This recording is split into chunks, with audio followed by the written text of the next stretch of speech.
I never thought I'd catch my own children in a lie like this. One ordinary morning, I got a call from a real estate agent. My family cabin had been sold. Sold, without a word. My hands shook, and the smell of pine from the old cabin seemed to haunt my living room, like the house itself was mourning. I kept replaying every conversation, every visit, wondering how I missed the signs. Now, before we dive deeper, I want to invite you to sit with me for a while. We're going to peel back the layers of family, trust, and all the messy truth in between. Sometimes life teaches lessons in ways you never expect, and this one hit me harder than anything I've faced. Stick around. The real story is just beginning. The cabin wasn't just a building. It smelled of cedar, the kind that made you breathe deeper just to feel a little lighter. I remember the creak of the floorboards underfoot and the soft echo of laughter from summers long gone. My wife had painted a little scene in the corner of the living room, pine trees bending in the wind, and every time I stepped inside, it felt like stepping back into a simpler, better time. But when I finally got there after hearing the news, something was off. The porch steps had scratches I didn't remember, the lock on the door was newer, and the mailbox held letters addressed to people I barely knew. My gut twisted. This wasn't just a sale. This was deliberate. And the closer I looked, the more I realized the traces of my kids' hands were everywhere. Small, subtle things, the way the furniture had been rearranged, the smell of unfamiliar tobacco lingering in the living room. It all screamed that they had been here without telling me, planning behind my back. I spent hours walking through the cabin, touching the old wooden railings, feeling the grooves worn smooth by decades of our family. And then, tucked behind a picture frame of my wife on the porch, I found it. A small brass key, hidden and out of place. My heart raced. Why hide a key in the first place? What had they left for me to discover? Every instinct I had told me this was bigger than just a simple betrayal. And as I held that key in my hand, cold and heavy, I realized the real story was only just starting. Holding that brass key in my hand, I felt a strange mixture of anger and curiosity. I could almost hear my wife's voice whispering from the old cabin walls, reminding me to stay calm, to look closely before I reacted. The cabin smelled faintly of pine and dust, the scent of memories mingling with the unsettling reality that my own children had gone behind my back. Every step I took across the creaking floorboards felt heavier than the last. I sat down on the old rocking chair, the wood groaning under my weight, and examined the key more closely. It wasn't just any key. It had a tiny, intricate engraving on the bow, something I hadn't noticed before. My mind raced. Could it open a drawer? A safe? A hidden compartment? I remembered the stories my father used to tell me about secret spaces he'd hide valuables in, small rooms that only someone who knew the family could find. Maybe this key was the same kind of secret, left for me to uncover. I searched the cabin methodically, checking drawers, closets, behind loose floorboards. Every so often I'd pause to run my fingers along a familiar surface, the grooves and scratches telling a story of decades of life. Then, behind the old cabinet in the corner of the study, I found it, a small hidden compartment, just large enough to hold a few papers. I held my breath and unlocked it with the brass key. Inside were documents, letters, contracts, and a few handwritten notes. My children had left no trace, no explanation, except for the fact that these papers made their intentions unmistakably clear. They weren't just selling the cabin, they were covering for something bigger, a mistake, a debt, maybe a secret they were too afraid to face themselves. The letters hinted at meetings, phone calls, and even a lawyer they had quietly consulted. Each document pulled me deeper into their plan. I could hear my own heartbeat echoing in the quiet cabin, the smell of aged wood thick in the air. I realized then that betrayal wasn't always loud. Sometimes it was a quiet, creeping thing that masked itself in polite smiles and reassurances. And here, in these hidden papers, the truth lay bare. I closed the compartment slowly, my mind churning. I had to decide how to approach this: confrontation, forgiveness, or something in between. The moral weight of the decision pressed down like the heavy pine beams above me. But one thing was certain: I wasn't just going to let this slide, not without understanding why. not without facing the full measure of their plan. And as I stepped back into the sunlight streaming through the cabin windows, I felt the first true pangs of clarity. The betrayal was just the beginning. The reckoning was coming. The days after finding the hidden compartment felt like walking through fog. Every time I closed my eyes, I saw the cabin's worn pine walls, smelled the faint cedar lingering in the corners, and felt the weight of the brass key in my pocket. It had become more than metal. It was a symbol of everything my children had done behind my back, a tangible mark of trust broken. I replayed the scene in my mind endlessly, the way their eyes had seemed almost nervous whenever the cabin came up in conversation, how one of them had laughed a little too loudly when I mentioned plans for a summer visit. At the time, I'd thought it was just childish impatience. Now, it looked more like deliberate deception. I spent hours poring over the documents I'd found in the hidden compartment. Receipts from the real estate agent, emails printed and carefully folded, even a note detailing how they intended to divide the proceeds among themselves before telling me anything. It was meticulous, cold, and calculated. I could feel a flush of anger rising in my chest every time I read another line. But beneath that anger, a deeper, more painful emotion stirred. Sadness. The kind of sadness that comes from realizing the people you raised, nurtured, and trusted could act with such careful disregard for your feelings. And yet, there was something curious, a subtle thread of hesitation in their notes. Almost as if, somewhere along the way, they had doubted their own plan. One letter hinted at a potential legal complication, another at a conversation they feared having with me, and a third simply said, "Make sure Dad doesn't find out before it's too late." That phrase alone made me pause. They hadn't anticipated the key. They hadn't anticipated that someone who knew this cabin, who knew its secrets, would see through the cracks in their plan. The realization gave me a strange mix of vindication and dread. Vindication because I had found their secret. Dread because I now had to decide how to act. The next day I went back to the cabin. I ran my hands along the familiar grooves of the banister, each dent and scratch telling a story of summers gone by, laughter shared, and arguments fought in the heat of family life. I could hear the wind whistling through the trees outside, carrying the scent of pine and wet earth, and it reminded me of how fragile memory could be, how easily the places and people we cherish can be marred by selfishness. That day, I realized this wasn't just about money or property. This was about trust, legacy, and the moral compass that guided our family. Then came the micro-twist I hadn't expected. Tucked beneath the last envelope in the hidden compartment was a small journal, bound in cracked leather. It wasn't signed or dated in a clear way, but the handwriting matched my youngest child's. I opened it slowly, and what I found made me stop in my tracks. Instead of documenting financial details, it was full of confessions, fears, and regrets, a detailed account of why they'd taken the cabin. They had been desperate to cover a mistake, one that could have cost them dearly if revealed. One child had borrowed money from a high-interest loan and lost it all. The other had co-signed for a friend who had skipped town with the cash. They hadn't planned to betray me initially.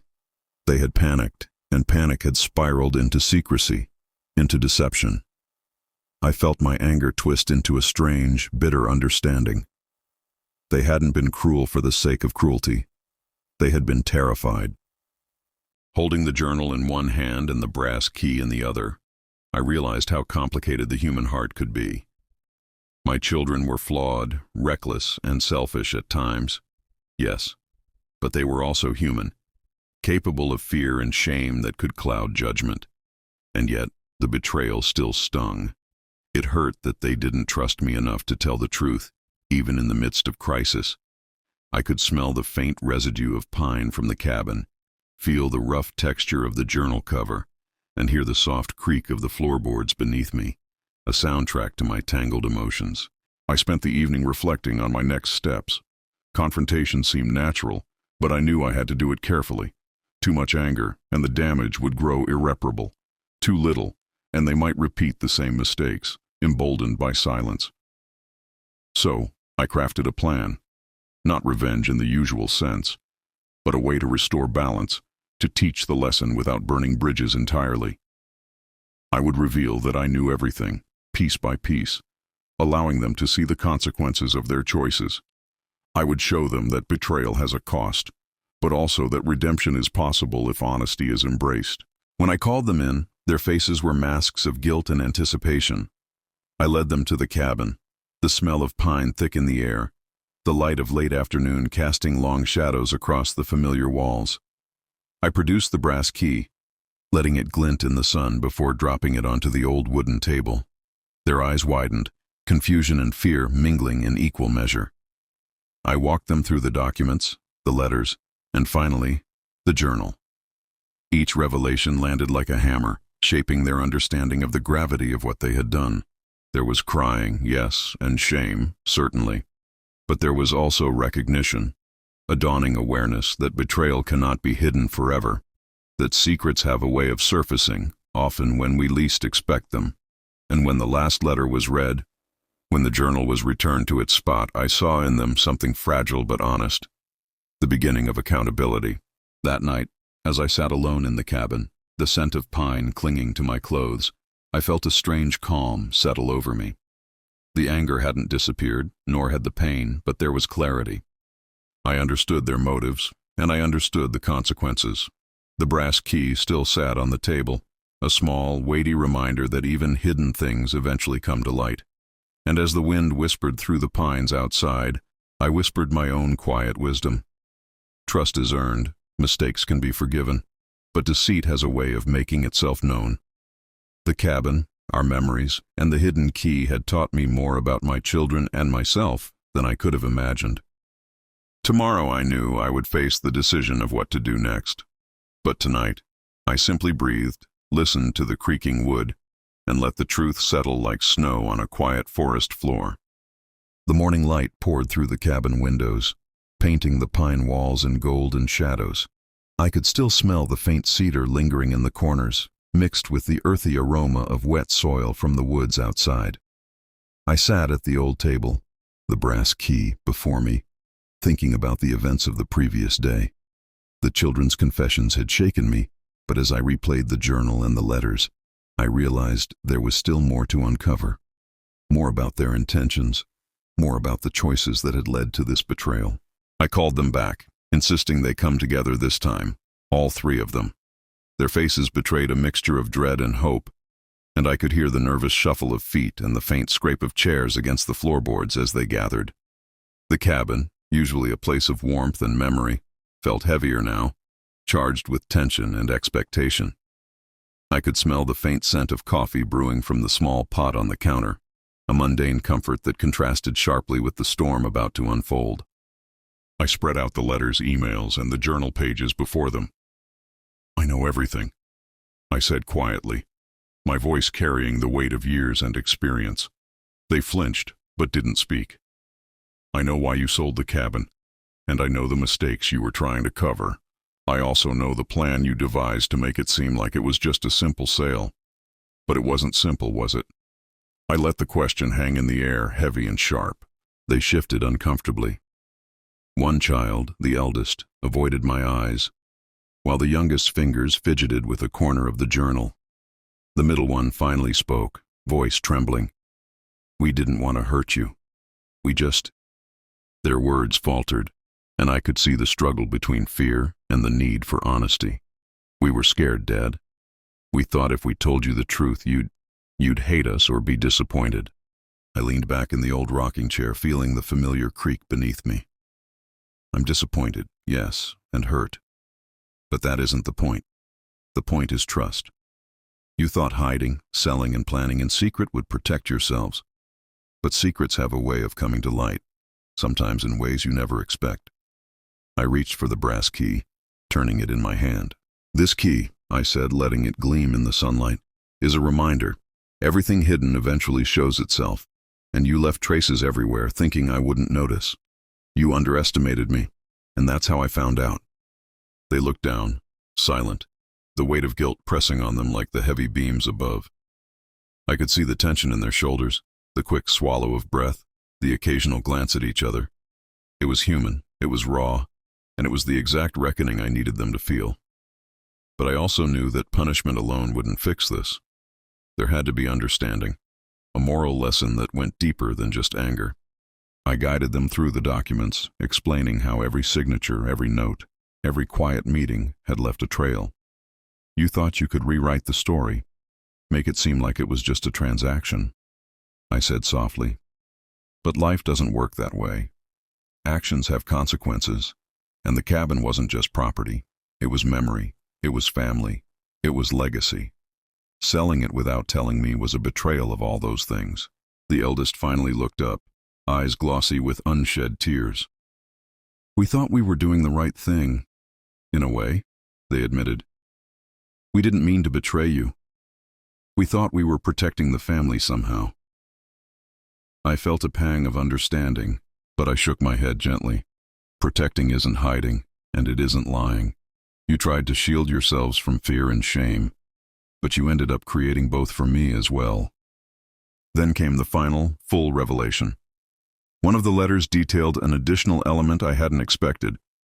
They had planned to use the proceeds from the sale to bail out a friend involved in a bad deal, a decision that could have endangered the family financially if I hadn't discovered it in time. The plan had been clever, but reckless, and the hidden key had been their attempt at control, their insurance against being caught. I could hear the faint sound of wind rustling the pine outside as if nature itself was whispering judgment. I let them sit with that weight for a moment, giving silence its full power. The smell of pine and old wood filled the cabin, the quiet punctuated by occasional creaks and the distant call of a bird. Finally, I spoke. I've decided what we're going to do. There will be consequences, yes, but this isn't about revenge. This is about accountability and understanding. You will restore what you can, and you will face the people you've affected. And you will promise, from here on, that honesty comes before fear, before convenience, before self-interest. They nodded slowly, the enormity of the lesson sinking in. There was shame, but also relief, a recognition that I wasn't out for punishment alone. I could see them breathing a little easier, shoulders relaxing slightly, realizing that the reckoning was not the end of the road but the beginning of something more human, redemption. As the afternoon light waned, I looked around the cabin, the smell of pine now comforting instead of haunting. The brass key lay on the table, no longer just a symbol of betrayal, but a reminder that truths, no matter how well hidden, always surface.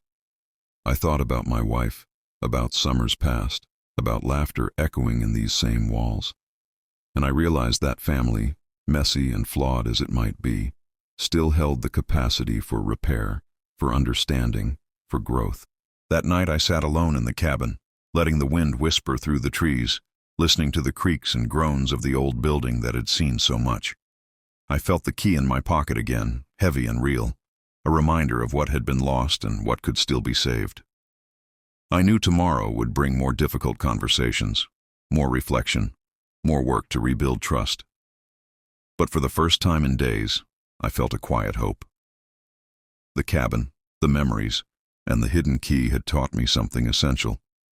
Even betrayal, even mistakes, can lead to understanding if we face them with honesty, courage, and patience.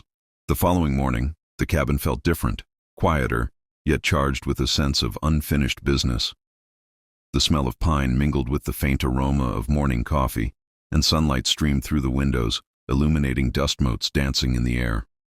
I walked slowly across the familiar floorboards, each creak a reminder of the decades of memories embedded in this place.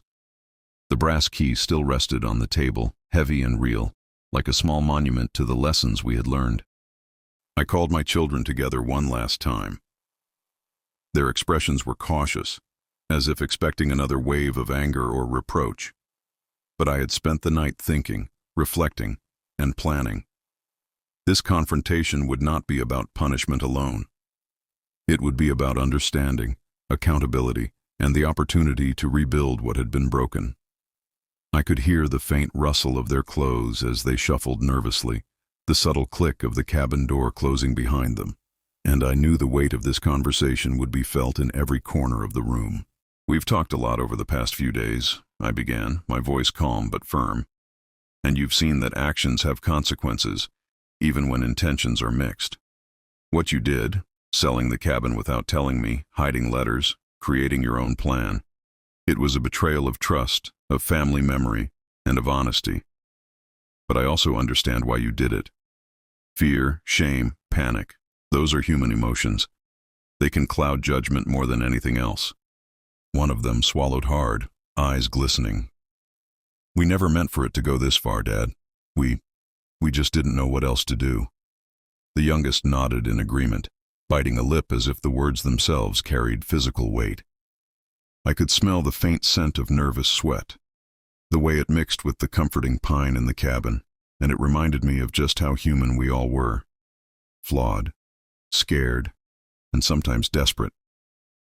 I took a deep breath and let the silence settle for a moment. The creaking of the floorboards, the whisper of the wind outside, even the faint smell of the old wooden walls all seemed to amplify the gravity of the lesson I was about to deliver. "Here's what we're going to do," I said finally.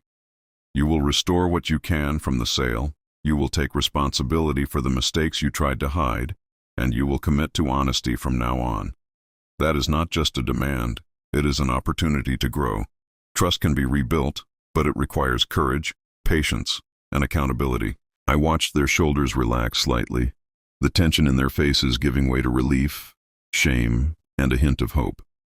I could hear the faint shuffle of feet as they nodded, and I knew that the weight of guilt had finally begun to transform into understanding. The cabin, which had once been a symbol of betrayal and secrecy, now felt like a place where lessons were being learned, where trust could be repaired, brick by brick, moment by moment. Then I pulled out the brass key one last time, holding it up so the sunlight gleamed off its surface.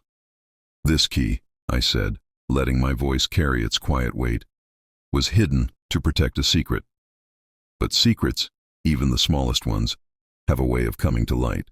What it taught me, and what I hope it teaches you, is that honesty is the cornerstone of family. Fear might push you to hide, but courage and truth always find a way to shine through." The room remained quiet for a moment, the only sound the soft whistle of wind through the trees and the faint groan of the cabin's old wood settling. I could feel the truth of what I had said sinking in, the delicate balance between anger and understanding, justice and forgiveness. And I realized once again that family, messy, complicated, and human, is worth every bit of struggle and reflection it demands. As the afternoon turned to evening, I let my children leave with a sense of responsibility and a commitment to change. The cabin was silent once more, but not in the oppressive way it had felt in the days after the betrayal. This silence was quiet, calm, and reflective, like a deep breath after a storm. I walked to the porch, feeling the rough texture of the railing beneath my hands, smelling the pine-laden air, and I smiled, knowing that while trust had been broken, it could be rebuilt with care, patience, and honesty. And before I left the cabin for the day, I paused and spoke softly to the empty room, my voice carrying through the familiar walls. "Remember this, always.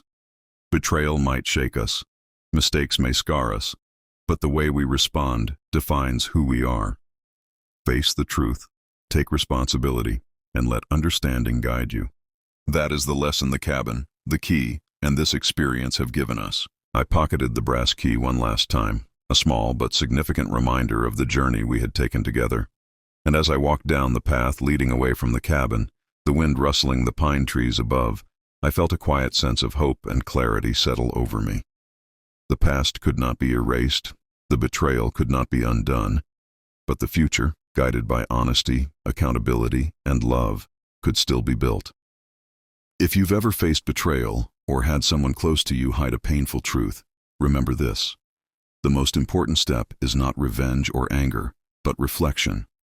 Look at the situation clearly, understand the motives, and act with both justice and compassion. Life doesn't give perfect solutions, but it does offer opportunities for growth, repair, and unexpected understanding. And sometimes, a hidden key is all it takes to uncover the truth and set things right. Stay aware, stay patient, and remember, family, in all its messy imperfection, is always worth the effort.